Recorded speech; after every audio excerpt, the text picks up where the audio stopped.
Jake is a hustler at the Domjot table. Kira gives Odo a plant. And Odo, of all people, teaches a Jem'Hadar, of all people, to smile. Hey, everybody, and welcome to the 7th Rule with Cirroc Lofton. Hello, hello. What's up, everybody? My name is Ryan T. Husk, and today we are reviewing Deep Space Nine's Season 3, Episode 6, called The Abandoned, directed by the Creole cookout champion of 2396 himself, Mr. Avery Brooks. Oh, that was an Avery Brooks directed Yes, one. sir. Huh? Yes, sir. It was the first one. Yeah.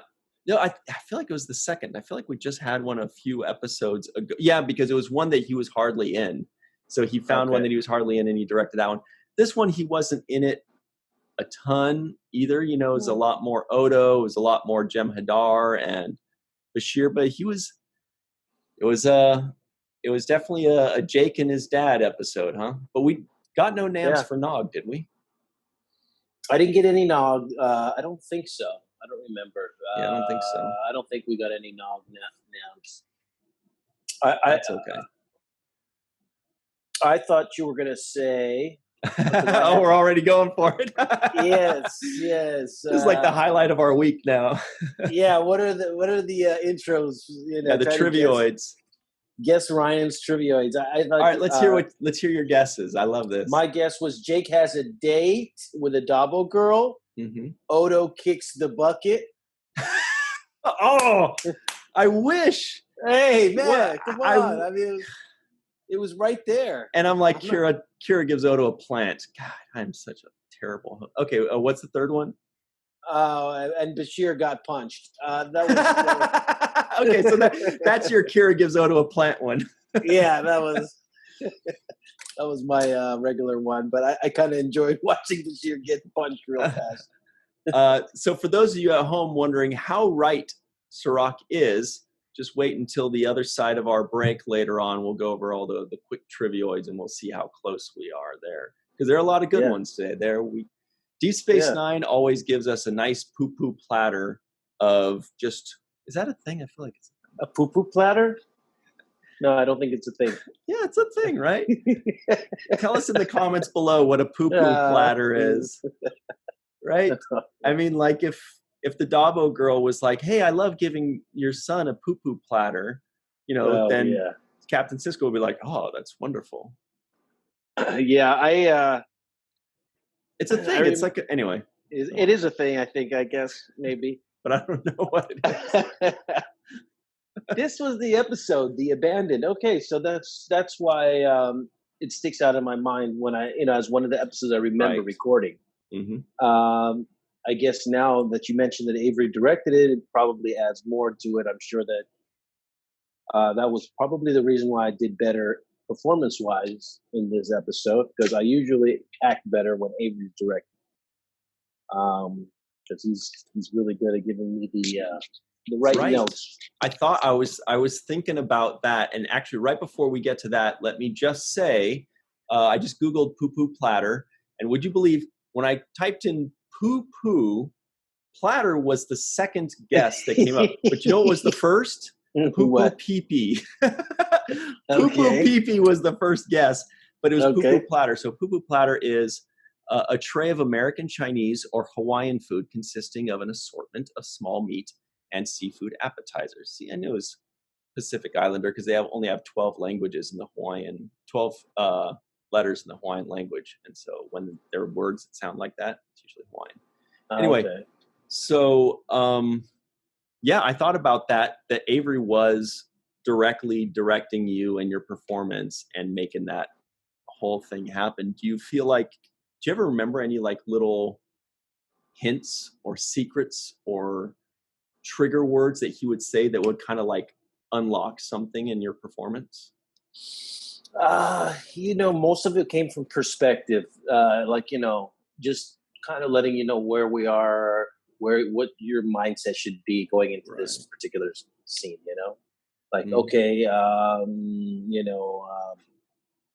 you're upset with your dad because of this, and it's okay because you're really in love with this girl, that kind of stuff, but the thing that stands out the most, I mean, you couldn't help but miss it when Marta my date was at the Dabo table, and I just remember, number one, she was a very beautiful and attractive young lady that they cast to play this. I hadn't noticed. You didn't notice? Yeah, she's very, very beautiful young woman, and she was older than me, so she was actually older than the 20 years old that she was playing. I did notice that. Yeah, so I'm sure she was like around 25, around 24, 25 at that time, which was even more nerve-wracking for me at 16 to kind of be dating really like an older chick. Yeah. So I remember the nerves that I had going into this episode. You know, do I have the kissing scene, and how is it going to interplay? Did you get to a point, or do you even remember if when you first saw her, you're like, oh, shit, she's hot too. Damn it. Like where it just made it more stressful because you're like, yeah, it was definitely that. It was one of those things where she was hot too, and you could see the outfit she had on. I mean, right off top in the opening scene, it's kind of revealing. So I was intimidated by all of that. I was like, oh God, she's hot. I gotta, she's older, and she's wearing these skimpy clothes and stuff. So it was a combination of all of that. I hope you guys are still friends. 25 years later. I mean, yeah, no, I wish we were. I think she was looking at me at that time, as, oh, he's such a cute little, I was getting a lot of that at that time because I was interested in girls that were outside of my age range. And so I would always get the, oh, so cute.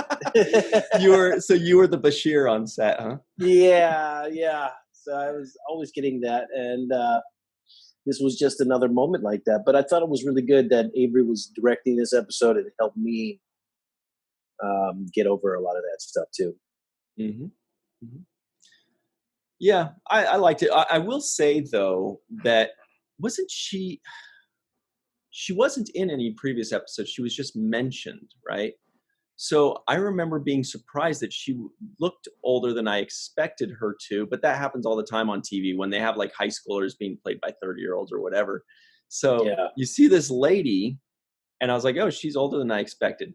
And then she goes, oh, here's Jake. And then in some strange moment, you actually looked younger than I expected you to. Like, it's almost like I forgot how young you were when this lady walks in and she strolls and she's flirting with this dude and swindling this guy and doing all this. And then she sits down next to a child. Yeah. I was like, wow, you're just a baby still. That's what I was thinking as well. And I was also thinking, what the hell am I doing hanging out at a bar at 16? Working on your poetry. Yeah. And it works.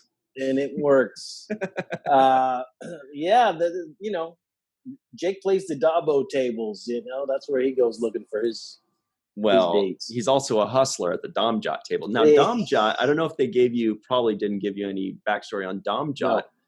It's a game, I don't know if it's a Nausicaan game or if just Nausicans play it a lot. And they're like these big guys with like predator mouth, if you remember the movie Predator with like that. Mm-hmm. Mm-hmm. And there was a scene, there was an episode called Tapestry, one of the best Next Generation episodes where Picard gets stabbed to the heart. And then he has this whole storyline about that. It's really amazing.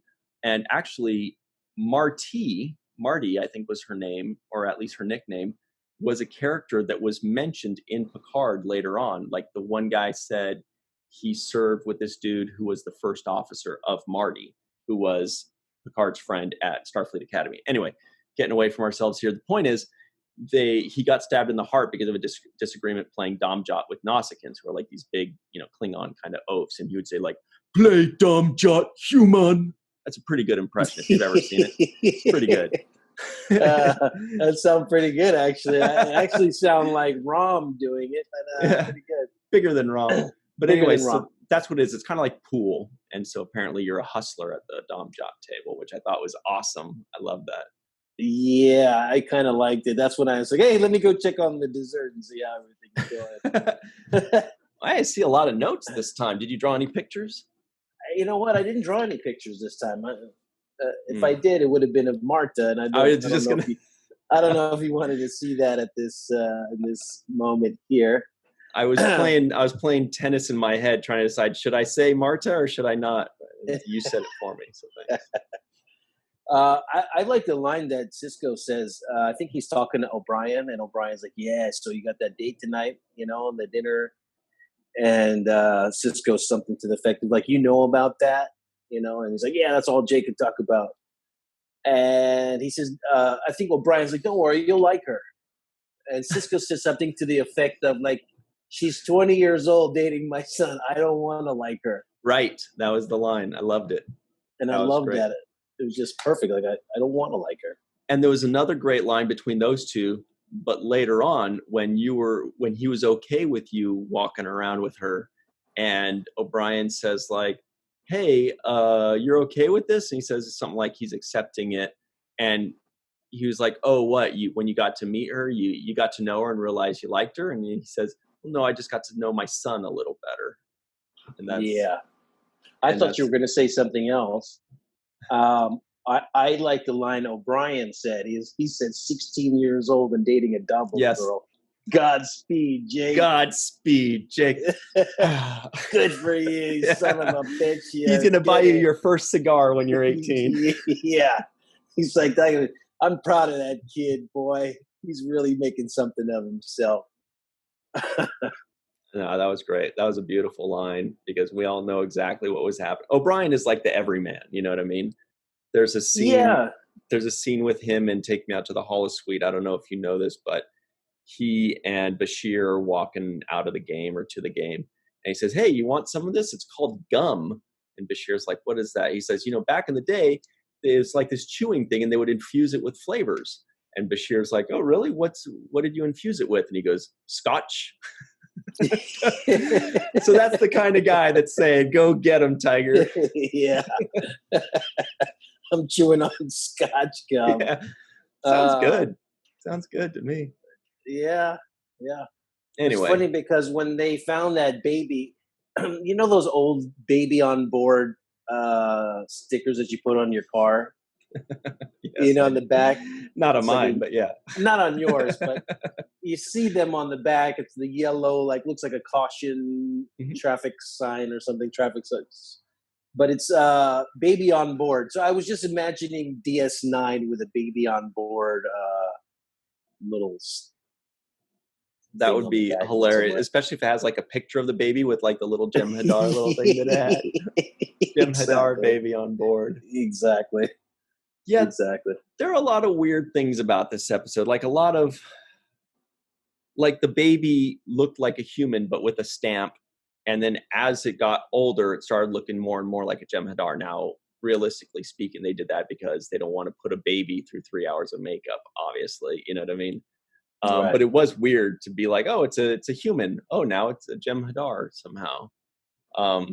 One thing I did think, though, was when he was like a 10 or 12-year-old and they were starting to put the heavy makeup on, I remember thinking it would have been so cool if they had Aron in that role, like as like the teenage Jem Hadar character. Yeah, they could have pulled that off, actually. Absolutely, because his voice sounded like Aron, and that's what made me think of it. Me too. I thought of him as well when I was watching the episode. And the size was accurate, right. The size was right. And it looked like he could have pulled that character off easily. Especially, they only used it for, I think it was one scene, during the transition of him growing. Right. But yeah, I thought that would have been cool, to have Aron in there. Actually, I thought I could have played one of the Jem Hadar incarnations at some point when he was in his young teens and something. You'd be a good Nausicaan, too. Yeah, I'm narcissistic. Thank you.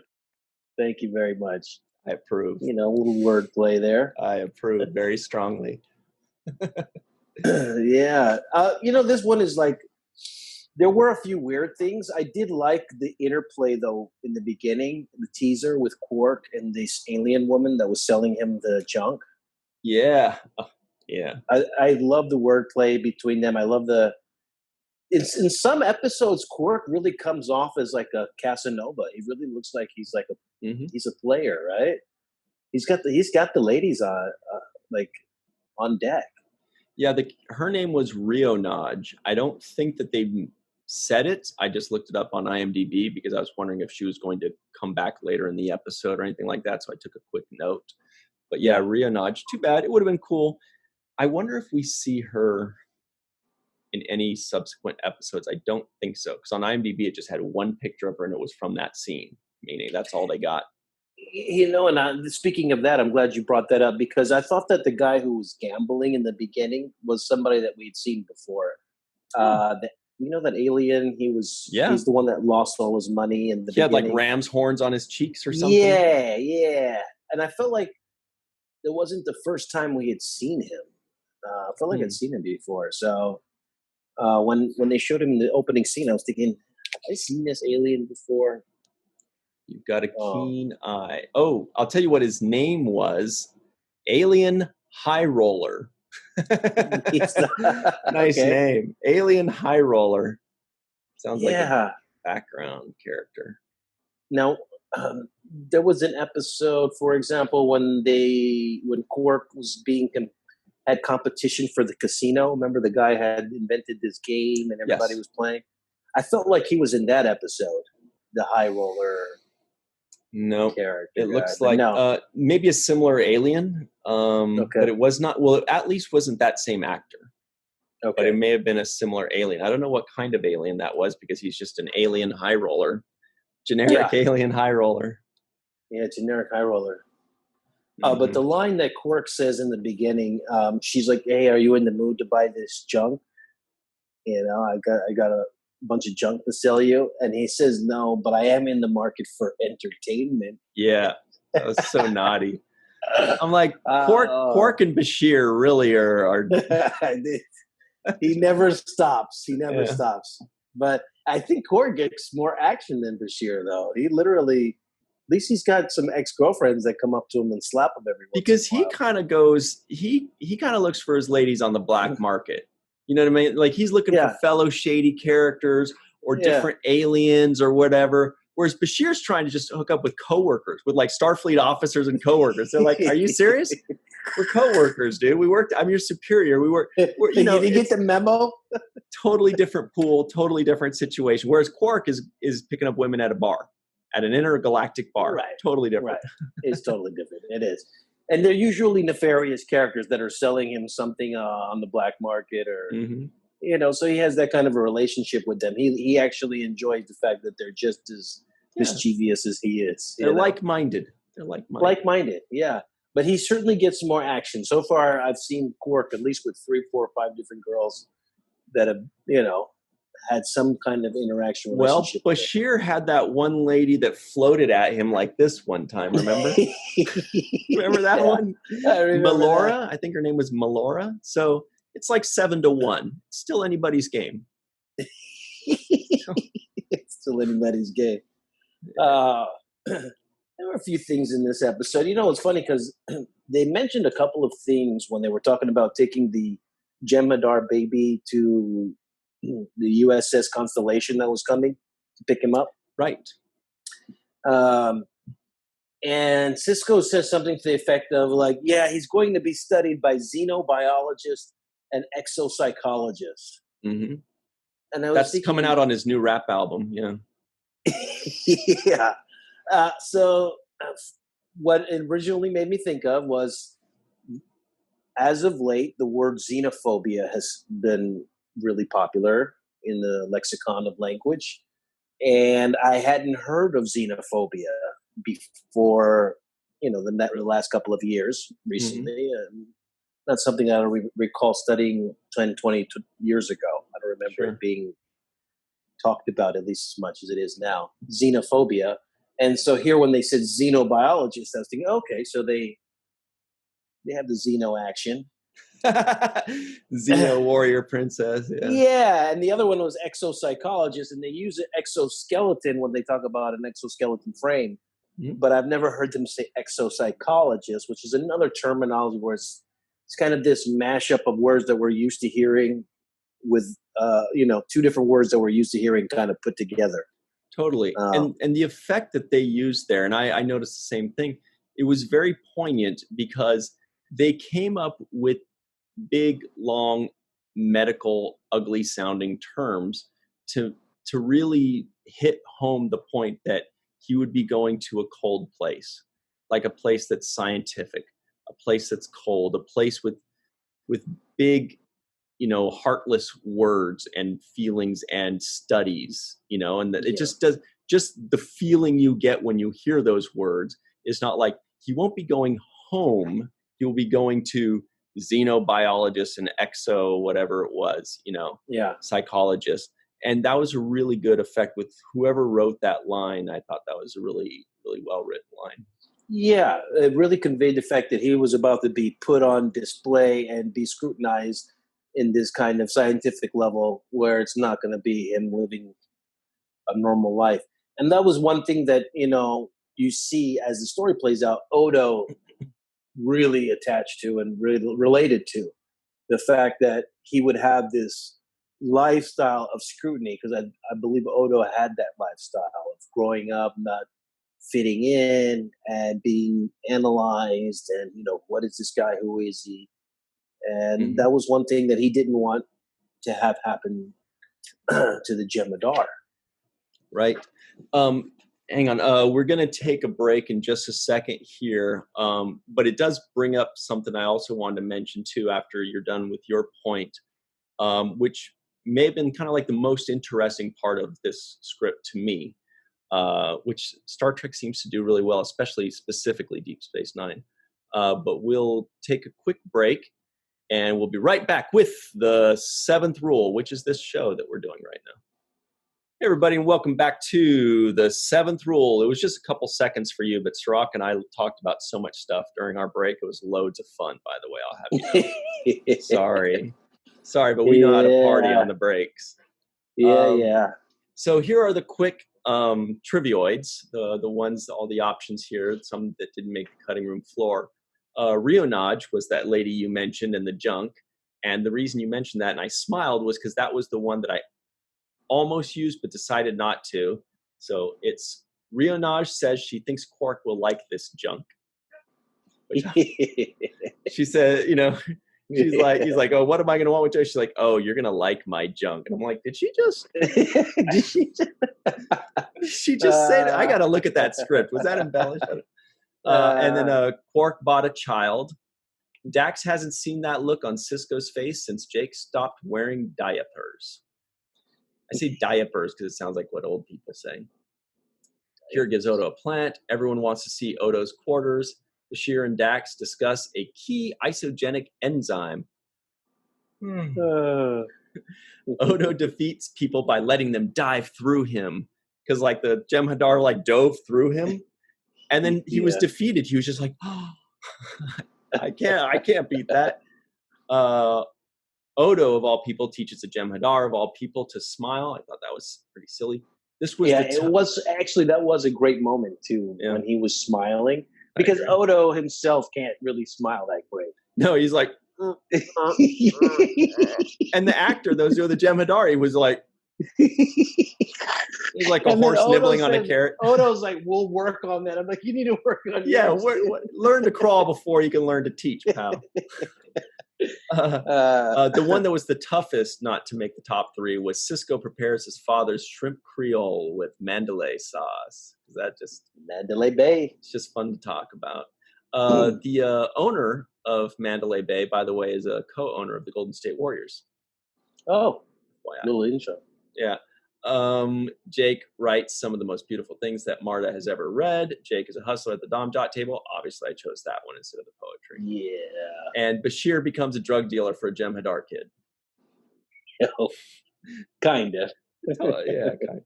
Also, one quick thing that you mentioned, the Constellation, or what was the ship? I can't remember. Yeah, the USS Constellation. Yeah. I was like, oh, we should have a NAM for Admiral Nechayev, because they mentioned Admiral Nechayev on the Constellation. So we did get one NAM. Okay. anyway, so back to your original point. I don't know if you were done with it or. Well, no, I really was just saying that, Odo didn't want the Jem'Hadar to be under the specimen-like conditions and be kind of studied like an animal. But then he also came up with a suggestion for the Jem'Hadar, and he said to him, let's not go back to where you're from. Let's go to unexplored space and find a place where you can discover yourself and learn, right? Right. And it reminded me, one, of the path that Odo has taken. Odo himself is at DS9, which is kind of this unexplored, outpost in the middle of nowhere. And he's basically suggesting his same kind of lifestyle to the Jem'Hadar. Like, go find some place like DS9, get to know yourself, turn off all your natural instincts of anger and your natural emotions of wanting to beat up everybody, and get to know yourself and zen yourself out. And I thought that wasn't really the best solution either, because like Odo, he wants to know who he is, and Odo wanted to know who he was. So I didn't think that was the best suggestion for Odo. Right, because just because it worked for him doesn't mean it would work for everybody, and that's what's really interesting about that script, is because we think we know where this episode is going, which is what this kind of show always does. Is the Jem'Hadar is just like, yeah, I don't want to fight. I don't want to be those bad people. I want to be with you, Odo. You're a great mentor, But it's kind of like that fable of the scorpion, that stings, and his scorpion's going to be a scorpion. This thing was, these are aliens that are actually genetically created to fight. It's not so much a character study of people. People are all the same. People are all equal. People all have the same hopes and dreams and wishes. But this is an alien that's genetically created to kill. And actually, probably my favorite line in there was, let me see if I can find it, where when they're walking around the promenade and he asks Odo, why are they looking at me? He says, they're afraid of you, and he says, yeah, they should be. I could kill every one of them. And I'm like, yes, he knows. Yeah, he's been red pilled. yeah, and like, you can't take that away from him. It's funny because another issue that kind of popped up when I was watching this, I was thinking of slavery, and it's funny how slavery and the issues of slavery keep popping back up in different ways. In this way, I thought of it as founders versus the Jem'Hadar, right? And Odo is a founder, and he's now has a fresh start, a clean slate with a Jem'Hadar that hasn't been influenced by environmental pressures. Right. So he's thinking, okay, I can change this person and make them be something else other than a programmed fighter, right? Mm-hmm. But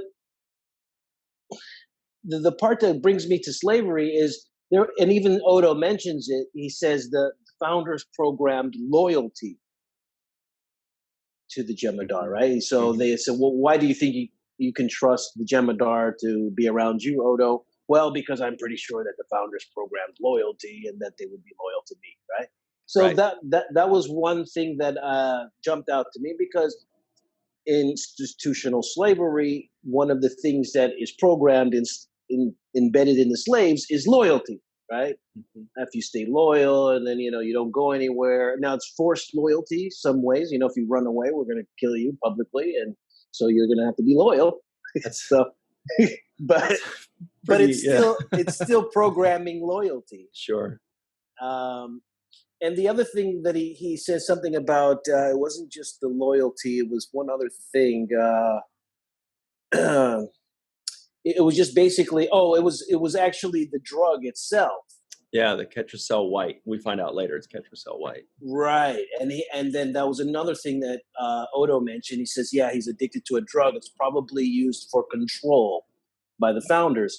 It just made me think of how in society drugs are sometimes used to dumb down people, or keep them in a position of control. Matter of fact, that was one of the big reasons we had the opium wars with China, because China didn't want the opium dumbing down their population and killing all their people. Mm-hmm. So drugs is used to control people. Absolutely. And so those kinds of themes of the loyalty and the drugs just made me think, okay, these are control mechanisms. 100%. And that was it. Yeah, and you're right that really even just beyond just drugs, if you get your people to be to need what you are providing, you are buying their loyalty, you're buying control over them. Even if it's food, if it's water, if it's electricity, if it's drugs, whatever it is, the way to control people is to be their providers. Yeah, absolutely. And you're right, that's exactly the system that they created. They just said, well, let's create these fighting machines that have to be loyal to us because they have like literally no choice, because we produce the one thing that they need and they can't really get it anywhere else. And so that's it. Sorry, guys, they are their slaves. That's it. Right. Right. And that they became dependent, right? So that dependency is the thing that actually enslaved you. Mm-hmm. The other line that I like too, we didn't talk about it, but there was a moment where O'Brien looks over at Odo, they're having their exchange, and O'Brien says, wow, they're giving them drugs to control them. That's cold-blooded. and As he's slamming his whiskey, give me another, barkeep. Yeah. And he's like, that's cold-blooded. And Odo responds, he's like, my people don't have any blood. And I love the look that O'Brien gives right after that. He kind of looks up like, all right. What the hell is that supposed to mean? Poor O'Brien. O'Brien's just such a regular dude that when anybody says anything with a different perspective, he's just blown away. He's like, well, yeah, but still, you know what I mean? Yeah, exactly. Cold blood. You get it. You get it, right? I mean, am I speaking a different language? The other moment I really like, it's very small, and I don't know if Avery added this in or if it was in the script, and that's, something that I don't know if we'll ever know, but I lean over the dinner table when we're having that dinner date, and I started to lean over to kiss Martha.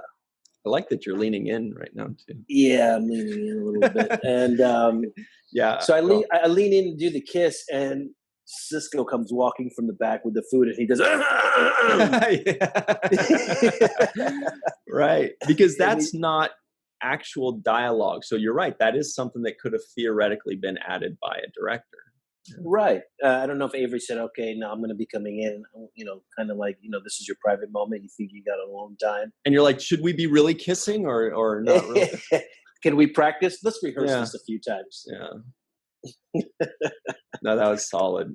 That was good. And that also that kind of reminds me of the point I was going to make about the writing and like the formula for writing. A lot of times they stick to a very clear formula. There's like A plot and B plot.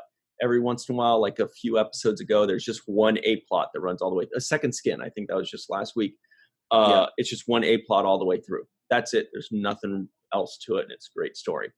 This one initially it felt like it was three plots, because first, it's about Jake and the Dabo girl. Second, they introduce Odo and the baby, or first Quark and the baby, which, okay, so it's Jake and the Dabo girl, then Odo and this Jem'Hadar baby, or Bashir and Quark and the baby. And then there's a third one, which is Kira coming in and helping Odo get accustomed to his new life and his new home and his new quarters and his new adjustment. That was like a C plot, right? But then what ended up happening was that C plot just kind of molded in with the A plot, which was the baby. You know what I mean? Like, so I was like, was that a C plot, or was that kind of like part of the A plot, like plot 1A or something like that? But anyway, I thought that was really interesting how they did that. it was 3 plots, but then it just turned into 2, really. Yeah, and to piggyback off of what you're saying, to add to that, just the brilliance of the writers putting this stuff together, because it's like a big Tetris puzzle, putting all these blocks together, right? Yeah. But they set up this episode, this Marta episode, a few episodes back. Mm-hmm. And they actually reference it in the episode where it says, "Dad, I thought you forgot about that," you know? And so I like the way that I had forgotten about it, right? I had forgotten about He's Marta. like, yeah, you said it was okay 4 episodes. I mean, weeks ago. Exactly.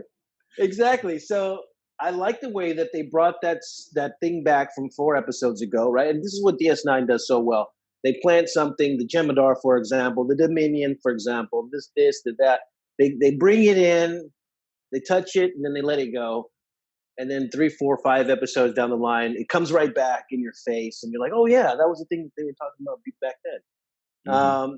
And that's what they did with this one as well. Not only with the Jake, Marta, Sisko kind of dinner date thing, but they also bringing back this Kira Odo budding love interest. So it's been bubbling a little bit, Mm-hmm. right? And this is a continuation of it, right? She comes with the flowers or the plant or whatever it was to kind of, and she seemed a little bit jealous that Odo invited the Jemadar to stay with her. I felt jealousy. Like, like you barely let me in your place, Yeah. I have to beg you to come in and and now you're adopting Jemadar babies, Yeah, this guy's encroaching. Yeah, it's funny, when you mentioned their bubbling, romance is happening, it just kind of got the impression. I was like, I wonder if Odo bubbles when he gets like excited, like if actually bubbling. When he sees Kira, he just starts like bubbling or I don't know, like that'd be such a funny, oh, how embarrassing, I'm bubbling again, don't look at me. Odo, you're bubbling, grow up. Sorry, you're turning me on. Anyway. Yeah, but no, you're right. That that romantic seed is planted, and now it's just kind of it's coming in here and there. She brings him some weird plant, and he happens to have a vase. By the way, he's like, "Oh, why don't I just put it in this vase that's here?" Yeah, pretty convenient, Yeah.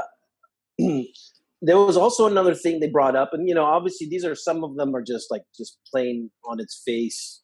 There's no real mystery about it. But the Jemadar says something to the effect of to Odo,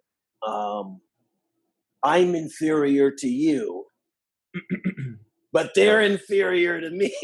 Yeah. Right? Yeah. He already knows, like that thing is like ingrained. It's programmed in him. It was programmed in him, right? Mm-hmm. And I thought that's why when he jumped through Odo and Odo liquefied himself, so he went through him. I thought that moment was the moment when he realized that he's a founder. Exactly, you nailed it. Yeah, right. He's like, okay, so he's one of those changeling people that can, that I have to answer to. Mm-hmm.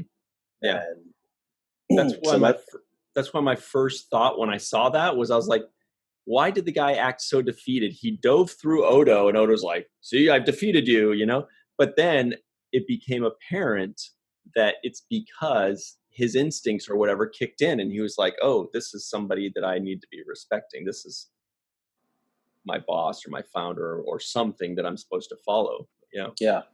I want to see if you can bring up the guy's name who played the Jemadar in this episode, because I think he should get a little bit of credit. I agree. I enjoyed his performance, and I know that I'm guessing he's a black actor. Yeah. Which means he had to work under the direction of Avery as a black actor playing this Jemadar, and I thought he did a very good job. Okay, so the kid, when he was just a little boy, his name was Hassan Nicholas, and the teenager, it never ended up giving him a name, which I was expecting. I don't know if you were expecting that too, but I was expecting eventually for him, he's leaving. He says, okay, but let me give you a name. I'm going to call you Billy. You know? Yeah, they still never gave him a name even till the end. I don't think, right? No, they did not. He kept calling him the boy. I'll break the boy, the boy. Yeah, so his name is Bumper Robinson. Okay, so Bumper Robinson is a well-known black actor in the business. He's done a lot of work here and there. Yeah, I mean, he's got a lot of, Avengers Assemble. He does a lot of voiceover work, a lot of Avengers and Marvel and stuff, and Voltron. Wow, lots of that's good work there if he's doing voiceover. He's also in #BlackAF.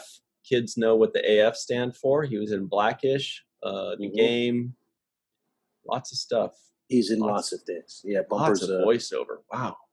He's working a lot. He's an actor that works a lot. And I thought he really did a great job. We always highlight the guest stars on our show who are phenomenal, by the way. It's also Bumblebee in Transformers animated series. Bumblebee. That's a good one. That's a good role. Yeah, you never forget a guy's name is named Bumper. You got to remember that one. Yeah. He's a black guy, right? Black man. Let me see.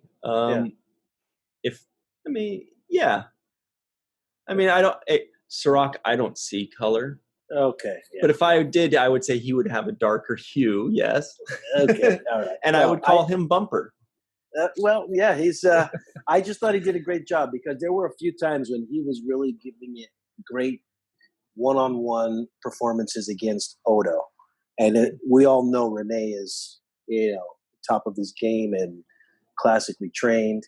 But for him to stand toe-to-toe with Odo, and a lot of those scenes, he was like, he delivered for me, the toughness of the character where he wants to kick everybody's ass. That was sold. Yeah, that was great. He also sold me on he's scared of Odo. And like Odo, he has to kind of, be obedient and listen to whatever Odo says. So he sold me on both of those dynamics of his character.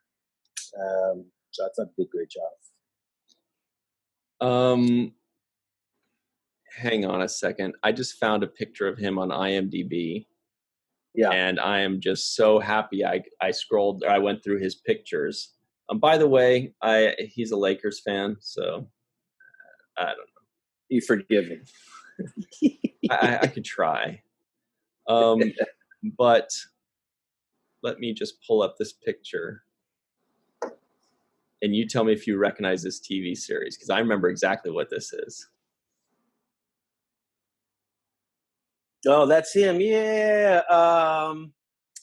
Is the Cosby Show? Sure. No, this got to be Punky Brewster, right? Soleil Moon Frye. Oh, yeah. That's Sherry. And then her dad would be like, Punker. She's like, Henry.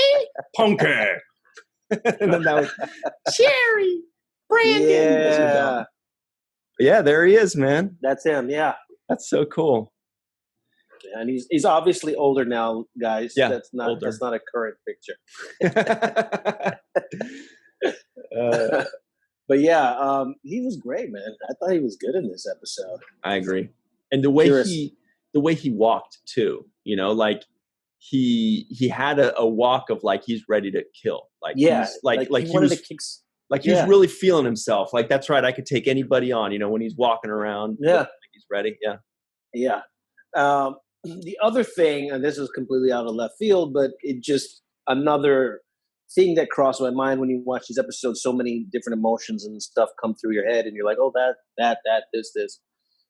But one of the things that came to my head was Kira when she said, "Can you trust him?" And he's like, "I trust him." Odo was like, "Yeah, I trust him. He's just gonna stay." And Kira's like, "But can you trust him? He's a Jemadar. He's dangerous." And it reminded me, and this is completely out of left field, but also of the pit bull conversation. Oh, pit bulls are always like, "Yeah, he's dangerous. Can you trust it?" And then there's people like, "No, he's my dog. He's harmless, so sweet. They're sweet. Yeah, he's harmless. He's sweet, but But he could at some point if he wanted to. Just Kill you. And we're not talking about like biting your ankles and making you sad. We're talking about like actual death. Actual death. So it actually reminded me of the pit bull kind of debate discussions that are out there, Got it. I actually, my family's actually had a few pit bulls when I was growing up and older. One of which was, he must have been mixed with a bull mastiff because he was 100 pounds. He was a beast. He looked like a dinosaur, and his head was just like a dump truck. It was gigantic, but his face was like a marshmallow. He was just the sweetest little guy. And like, he was so sweet that the cats would use him like as a jungle gym. He was just this big beast, and they'd be playing on him and running around and biting his wiener and just doing whatever they want to the poor guy. And he would just look at us like, are you guys gonna do anything? But anyway, so yeah. But he could have eaten them. Yes, he could have, but wasn't what he wanted to do. He was a sweetheart. But wasn't Picard had that pit bull too? That was right. It was it was like a French bulldog or something like that. It wasn't a pit bull. No, it was a pit. Maybe it was a kind of pit. The reason why I say that is because I asked my friend. I said, "Hey, you gonna watch the new Picard?" This was when they were putting the billboards out there. And my buddy was like, "Hell yeah, Picard's got a pit bull now, and his ears are clipped." Oh. And I was like, "Wow!" So that pit bull in the poster like turned on a whole bunch of other fans that normally would not have wanted. Just hooked up another $5.99 to CBS All Access right there. Exactly. So we're just about out of time here. I feel like we could talk about this episode forever, but we covered everything. We got Mandalay sauce, we got pit bulls, we got everything. So a little bit of every little Dom Jot hustling. Man, oh man alive. So anyway, stick around for the free-for-all. We've got great questions for the free-for-all that we're gonna have to think of super quick because I don't have any right now. I don't know if you do either. But stick around for the free-for-all. It's going to be an awesome one. We're going to have a lot of fun. We're going to laugh and joke and talk about Punker Brewster. That doesn't sound like Punker. Anyway, we'll see you around. Also, we want to give a very special thanks to Yvette Blackmon, Rex Wood, Dennis Koch, Homer Frizzell, Eve England, and Marie Segal, Carmen Shamwell, Rob Hoffman, and PJ Thomas. We will see you on the other side on the Seventh Rule. Hey everybody, and welcome back to the Seventh Rule with Cirroc Lofton. We've got Carmen. I'm not going to give him your government name, as you said.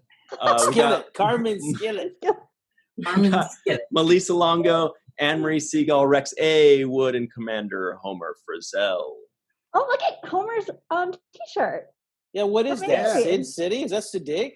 Yeah. It is Sidig, yeah. He's having a social club, and so it meets twice a week, and it's a big Zoom. It's on, I think, Tuesdays and Fridays. Can you show us the shirt a little bit? Sure. Nice. Social club. I love that idea. It's so fancy. Cool. Yeah, it's fun. It's fun. That's the social club. Ooh. And Cirroc and Carmen were talking about Idris Elba. Nothing wrong with a little Idris Elba, right? That's right. He's so good in Also Luther. social. He plays such a good American criminal in that show that you wouldn't even know that he's like a British actor. It's amazing. It's amazing. It's weird watching that show now, having seen him in everything else, and he's British. Because I'm just watching The Wire for the first time, and it's like I'm watching it. It's so funny, and I'm like, oh, he's in here. Oh, he's in here. Oh, and it's like, it's this show that you always wonder, like, how did this actor get started? And it's like, oh, yeah, they're all on The Wire. They're all in The Wire. We're also, like, my boyfriend's seen it, but I've not seen The West Wing. And so we're watching The West Wing, and I'm like, oh. And there's so many references that I'm now getting from, like, 2004 that I'm only just getting. So that's great. It's funny that you guys say he plays like an American criminal, but he's really a British actor. And what you guys don't know is he's not actually a British actor. He's actually a Norse god. So That is very, he is Asgardian. He's a Norse god Oh. pretending to be a. That's a Oh. Thor. That's a Thor reference. Yes. Heimdall. Heimdall. Heimdall. Yeah, thank you. Okay. And he's also in Star Trek, Yeah. though covered in Yeah, makeup. true. Mhm. No, he's in Star Trek? He's the main Okay. villain in the Um, most recent Star Decision to Trek cover movie. him in. How Star did you Trek. ever cover him up? Not Into Darkness. Star Trek. Beyond. Thank you. And Anne Marie says, why would you cover him up? Yeah. Oh my Why gosh. would you mess up that face? Oh, my favorite part of like the royal wedding that of course I got up really early to watch was that Yeah. he was walking in front of Oprah and then he realized Oprah was behind him and then he kept like looking behind him and like sort of smiling and like it was really a really cute fanboy moment. Yeah. Sounds cute. So here's a question for all of you guys, if you're ready for it. And we're going to start with Melissa here because she's the one that looks like she wants to be asked. She wants to be asked the least. Totally. That's the face. The question is, if you were Odo, what would be the first thing you would turn into? Ooh. Or Odo powers. Ooh. What would be the first thing? It could be a person. It can be an Aldarian eagle or whatever it was. It could be a chair. If you just like fabric on you. Probably wouldn't be a chair. 'Cause I don't want people sitting on me. And then, accidentally pass gas or something. Or deliberately. Deliberately. That's a good question. There'd be so many things. Maybe like a dolphin or a whale so I could swim in the ocean as fast as dolphins swim. They're like torpedoes in the water. Yeah. So something like which that. which body of water that's close to DS9 would you be able to do that? Somewhere on Bayshore, probably. The core province. You can check Robert Hewitt Wolf's Bajor map, by the way. Did you ever? Love that. Oh my gosh, If anybody needs to see the map of Bajor, just check his Twitter. They wrote out he wrote out the entire planet of Bajor with maps, and they added all these cities and provinces and stuff like that. It's really cool. What about you, Carmen? If I were Odo, what would I turn into Or a first? changeling or founder? Or okay, so if I was a Shapeshifter. changeling, presumably with more experience of changing into things as Odo, because Odo always had trouble with changing into other humanoids. So if we're talking about the time in the show, probably one of the Cardassians, just so I could really mess some stuff up. Oh. Really An agent get in of because chaos. because I love the that. founders seemed to want to sort of upend Starfleet, which I thought was weird. And they impersonated a bunch of Starfleet officers. So I feel like for me, if it was me, I definitely wanted the Cardassians so I could really get in there and like. Do you feel like you could emulate their personality as well? The arrogance? Oh yeah, I could do that. Easy. What about you, Homer? Would you be a Cardassian too, or would you be an Aldarian seagull? So, Ryan, I haven't given this a lot of thought since you just asked the question a little bit ago. But I think what I would do is change into Nessie so that we can get some good pictures Fun. and have a dram of whiskey, Scotch whiskey, while I'm there. Nice, So, and I yeah. like Jake's picture right behind you. That's Yeah, hilarious. look at that's that. adorable. Something is going on at the dinner Best table. moment ever. That's when you smell something and you don't want to know who dealt that. Ah. I don't want to be a chair. Exactly. So, Homer, if you turned into Nessie and people got pictures, would you then like ruin it and be like, "Just kidding, there's no such thing. I'm just a changeling." Oh, no. I would keep it going. It would be something I would do to boost the local economy. And so I would have to keep it on the down low. That's awesome. That's solid. Yeah. Well, Anne Marie, There's no chopping that answer. we've pinned your video, which means everybody's just looking only at you right now. or at least the recording is, which means that crap. same question. What do you think? I don't know. I was gonna say a bird actually, so that I could like get to places faster. But then if this is the Star Trek world, then I could just transport. So I don't know.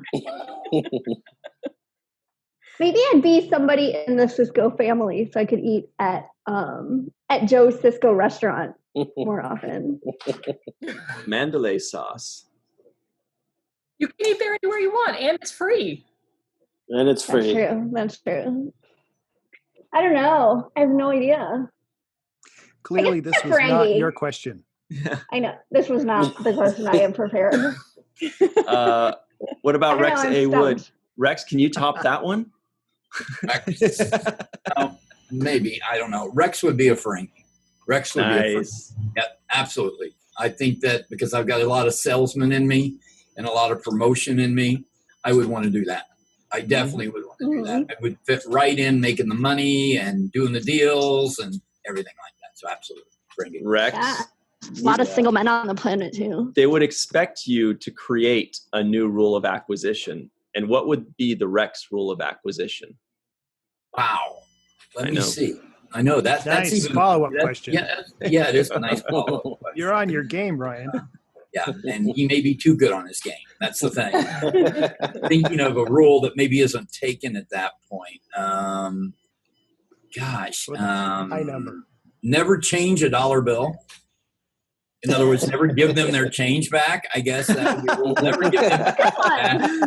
Like they Yeah, I give you can't a tell you 20, how many don't- times I've been scammed by that. Yeah, you won't get back. Like you give me a 20 and you only pay $10. I keep the 10. So you just. I guess that would be. There's probably a better one, but kind of put on the spot. No, that's a good one. Very good. Yeah. Very creative. We don't exchange big bills. That's We right. exchange for big bills. Right, it has to be 100, or we don't take it. And we don't take it. What about you, Cirroc? Do you have I just a? want it. What would be the first thing you'd become if you had changeling powers? Well, I don't know. I thought if I was Odo and I had the changeling powers, I would do something like be the Grand Nagus, so I could toy with Quark, and make him kiss my ring and do all kinds That's of good. stuff. Yeah, I think I'd do that. And then there's always the one sexual aspect. If you were unable to do that you would be able to Yeah. be better in bed, I would think. Yeah. You wouldn't even have to move. Okay. You could I just didn't know sit. this is this kind of show. You could just sit. You could just sit there and. I was just It goes throwing there it once in a away. while. I'm just throwing it away. That's a throwaway. That's about it. So No, it's still here. It's not. It's is not. it still here? I didn't throw it that Yeah. far then. It's not the first time we've discussed this either. And probably not the last. Well, it just seems natural. I don't know. Yeah. Whereas me, I would probably be some kind of bird, just to see what it's like to fly. I mean, because we all kind of have some kind of fear of flying, not necessarily in an airplane, but like if somebody said, "Hey, you can hang glide" or whatever, you'd be like, "Okay," but there's always that thought of, "Well, if this thing rips, I could die," or whatever it happens to be. Whereas if you're a bird, there's that fear doesn't even come into play. They don't even understand the thought of falling. So I think it'd be cool to just be able to just fly wherever, go high, go low, get eaten by a bird, whatever. Okay. Thank you, everybody, and You hit record. it wasn't a very funny answer. It's just the truth. Wait, what bird is gonna eat another bird? Oh no, a cat. Cat eating a I bird. I was just waiting for the joke. I was waiting for the Yeah, joke. me too. There Something was none coming. there. Nothing was coming. Sorry, Rex. We No left you hanging. jokes. For sure. But what is that? What is that By- shirt you got on, Rex? You got on a different collar. It looks like. Yeah, this is the Discovery, the Enterprise, the new Pike shirt. Yeah, that's, I like it. that's the new Is Pike that- one. Is that a Wait. Novos or another maker? I'm so fast. What's that? Is that a Novos or another maker? Anovos, they're one of the licensed. Oh no, actually, there's a lady on the internet that's licensed, but she actually it's called Star Trek. I think clothing and uniforms. And one thing I like about her is that when she does a uniform, she actually asks all the fans about it first before she even makes it. So if there's anything particularly that's not right about it, she'll actually come back with a new design just to make sure everybody's happy. And she's reasonably priced, so no plug. But you can plug her. What do you know what her name is? That's the name of the group. It's actually called Star Trek Uniforms and Clothing. And she's on the internet, and she does a very good job with it, very reasonably priced with things. She just started doing, or will have a first contact uniform done. And she actually, it took her like 6 months to do it because she would make one and the fans would say, well, this doesn't quite look right. And there's fans that know the uniforms down to the stitch. Right. And actually she would produce a new one, bring it out. So I think Homer's on that. I think on there too. I think I've seen you on there a couple times. So yeah. Rex, don't drag me into this.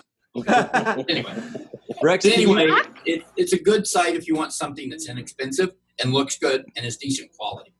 Can you show us the uniform again? Yeah, let me stand up. Okay, no, that's good. I just wanted. I love the collar. The collar's a little bit different than and I just recently bought an original one from her too, plus another one on top of it. But yeah. I just don't have the pants on yet, so I won't show you the rest of the way down. Yeah, we don't need to see you without pants. You guys don't need to see the rest of the way down if I don't have pants. That's a Patreon tier. Nice upsell. Yes, absolutely. Yeah, that's a whole nother tier. It's a whole different tier. Be the associate producer without pants. No. Okay. Really fast, can Cirroc do the face that's in Homer's background for us? Oh, yes. Really? I don't think it'll look the same. I don't think it'll look the same, but it's funny because my daughter now hits me with that same face. Oh, yeah.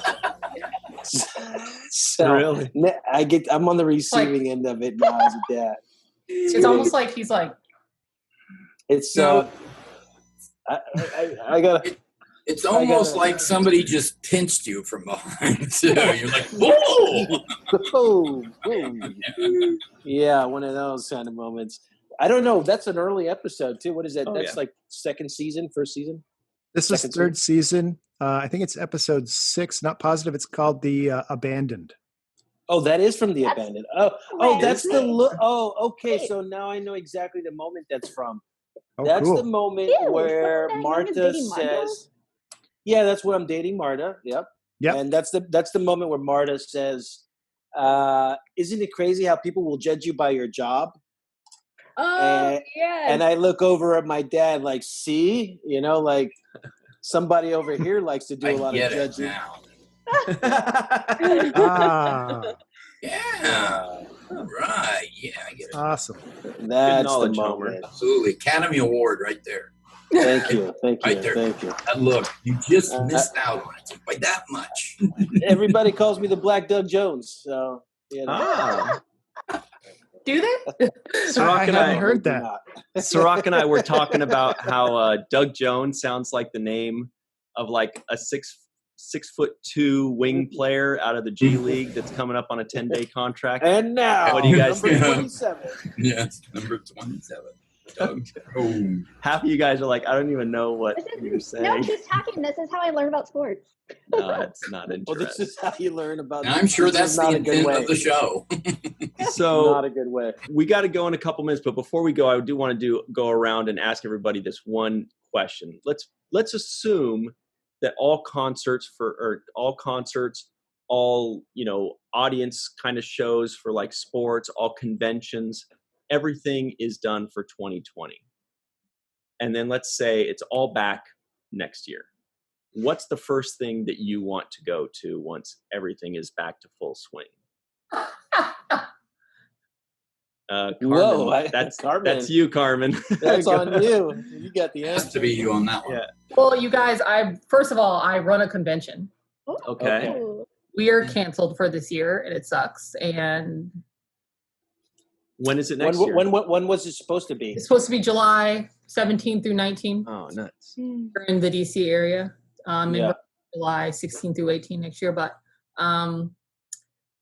I kind of have to go to cons because it's like part of like what we do is we have promo tables at other cons. So the very first one that I would go to would be MagFest, which is the very first week of January. Literally, it's like January 2nd, 3rd, 4th, 5th. And then KatsuCon, which is an anime con, and then Farpoint Con, which is a Star Trek con in February. Nice. So it's like Nice. those are the first three things where like I'd almost be required to go to. Like what I want doesn't matter, but so those are the things that I would go to. Where's the Farpoint Con at? Farpoint Con, funny you should ask. They're in Hunt Valley, Maryland, which is just outside of Baltimore. And I know the con runner for that show. So Ooh. So gotta stay talk tuned to for that. you. Good to know me. Yes. that's what I'm saying. Yeah, so that one's in Maryland and it's a good time. It's just, but yeah, con season has just like been put on hold. So for a person like me, this is devastating for our entire community. So yeah, that's the first three things, 2020, January 2nd, MagFest. Got it. Homer, what about you? I think it would be a Yankees game. You know, I like to do that at least once a year, sometimes a little more often. And I don't know if that's going to happen this year or not. If it does, then I would have to have a different answer. And I would say something like Shakespeare in the Park, you know, in Central Park.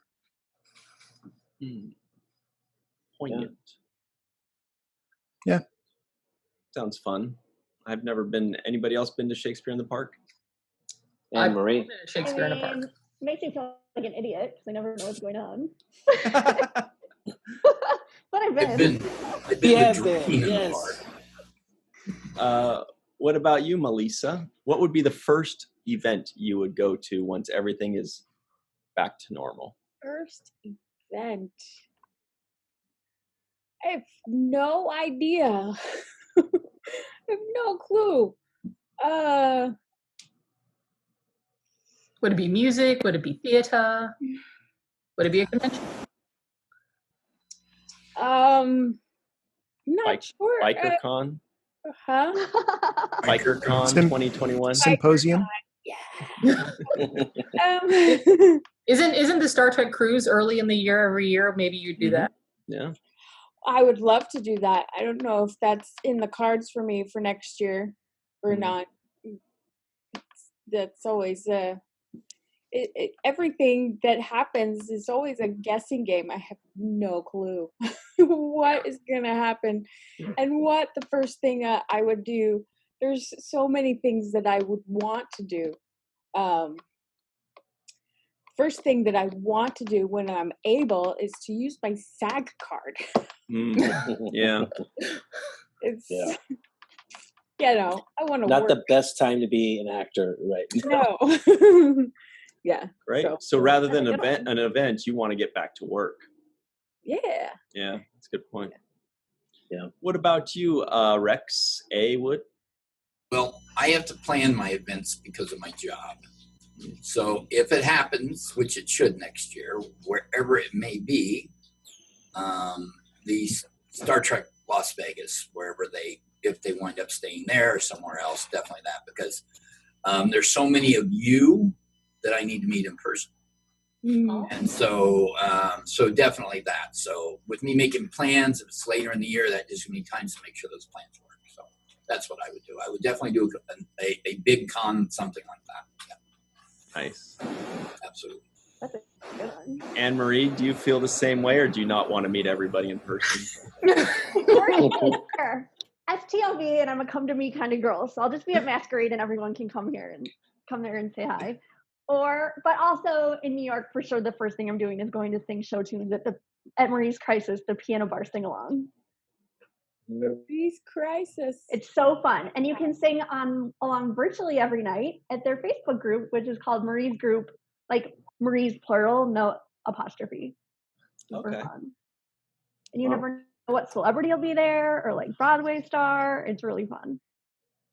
It's like karaoke. Is that what it is? It's just like a dive bar, and then there's a pianist on a piano, and the whole bar sings along to every show tune that comes up. And the alcohol is like $5, which in New York's unheard of. It's really fun. It's more like I don't karaoke. You don't care, but no, that sounds awesome. What about you, Cirroc? First event? We going to a Lakers game? You gonna go to a Warriors game? An event, okay. Anything. I miss little smaller things. I actually miss eating at a restaurant. Mm-hmm. I've been eating. I go to eat with my daughter, and taking it out all the time is not the same as eating it hot and fresh right at the place that you're in. So I miss sitting down and having dinner with her and just sharing those kind of moments. And I guess I miss socializing at bars and stuff too. I think that even though I don't drink that much or I don't socialize that much, now that I can't do it, I want to do it. So it's like, and I'm not a going out every weekend, every Friday night. I'm not that type of person, but I actually am looking forward to the days that you can go out and have a drink and share stories with somebody, some random stranger at a bar. It's kind of like when guys are like, they look at a lady and they're like, nah. And then she like gets a boyfriend and suddenly they're like, I don't know what it is, but all of a sudden it's like, it's kind of like that or no? Not exactly like that at all. No. This is just about drinking and socializing, just having the barrier removed. Because right now it's like, you walk down the street, and if somebody doesn't have a mask on, they are so nervous about having to put their mask on as you guys pass by, right? So I can see people reaching for their mask, and everybody's like trying to cover up and face the other way. And it's just like, I feel like we were already heading down a path where socially we were not being that. We were already being separated by our computers and our phones, and all of our devices were actually making us kind of be like this and be internal. Mm-hmm. And I feel like we're now even becoming more distant from each other. And I miss interactions with people. I miss those kinds of things. Yeah. A hug, giving a hug to somebody. It's small, but it's actually, it's human contact that I think we need. Absolutely. Yeah. That's like what Melissa said the other day. Anywhere that there's hugs. Yes. That was the best quote. I'm like, not hug. Yeah, I want to give you a hug. Yeah. Honestly, that's kind of one of the things that's crazy about like not going to cons. Every time I go to a con, which is like once and twice a month, I'm seeing my entire social group, and it's the whole weekend. It's just, hugs and, artist alley and hugs and photo ops and hugs and drinks and hugs and more food and hugs and hugs. Oh my God, you guys are so great. You're so great. Oh my God, your cosplay's so great. Oh my God, I love you. And so it's really crazy to think that like I've never been a huggy person, but like not having that.